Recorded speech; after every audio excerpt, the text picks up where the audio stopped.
The US has put a peace deal on the table for Russia and Ukraine to consider.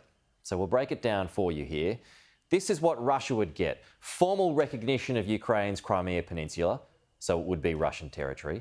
Moscow would control 4 regions in eastern Ukraine. A pledge that the US would not support Ukraine becoming a member of NATO, and lifting sanctions to boost Russia's economy. Let's switch things over to Ukraine now. If it's accepted, this is what Ukraine would get: help from the European military as a security guarantee following a ceasefire. The US wouldn't be involved. Russia would return a small portion of Ukraine's Kharkiv region, navigation rights on the Dnieper River that runs along the front lines at the moment, and help in post-war rebuilding. Feels like it's going one way. Joining us live is Sky News US analyst Michael Ware. Does seem to favour the Russians here, Michael. Well, you summarised it perfectly. It absolutely is the agreement around the world, from governments to experts to diplomats, that this is a gift to Russia. This completely is entirely a deal in Russia's favour. The question is why?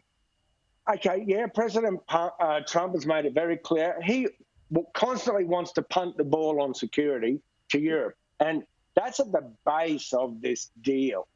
So, in essence, what he's doing, he's either acquiescing to Russia over the current sort of power play, balance of power in Europe, or he's somehow finding a new alignment based perhaps on this economic incentivism. It's very hard to understand what the administration's thinking is by favouring Russia so much, that what will be the ultimate end game. And we can only guess at what they believe that might be. Well, I mean, at the moment too, Putin has not been coming around at all. Even though things are in his favour, he's still not coming around to signing any kind of ceasefire or giving any serious consideration to it. So this might not even work for him in the end. Oh, look, there's many ways this can work for him, even without it having actually worked.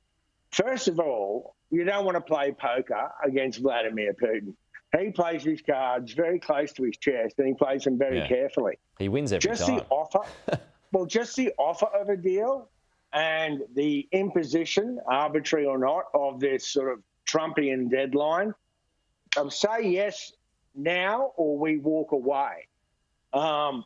Panders precisely to Putin's interest, because he can sit back and just delay and delay and delay and see what happens, because he'd be delighted to see America walk away. So even if he loses on the deal, he wins on the back end because the United States is no longer supporting Ukraine. All of that would then fall entirely on Europe, which is not yet outfitted to really, really do so. And for how long? And there's so many members. Would there always be a consensus? Mate, the question is, what does Trump think he's getting out of giving in to Putin and letting him win? So what does Zelensky do here? There's a word that springs to mind. Basically, he's screwed.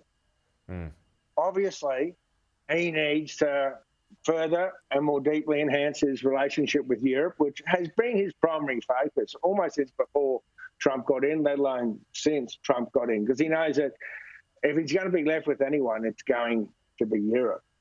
He can't force Trump's hand, but he also has to answer to domestic population and, arguably to international law, which is entirely arguably on his favour.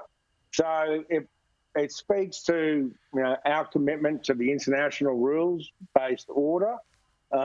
It also speaks to what Trump may or may not think about what Putin would do next. I mean, this is the kind of bloke, you give him an inch, he's going to go a mile. All right. Well, no one believes that he'll stop there. Michael, we'll leave it there.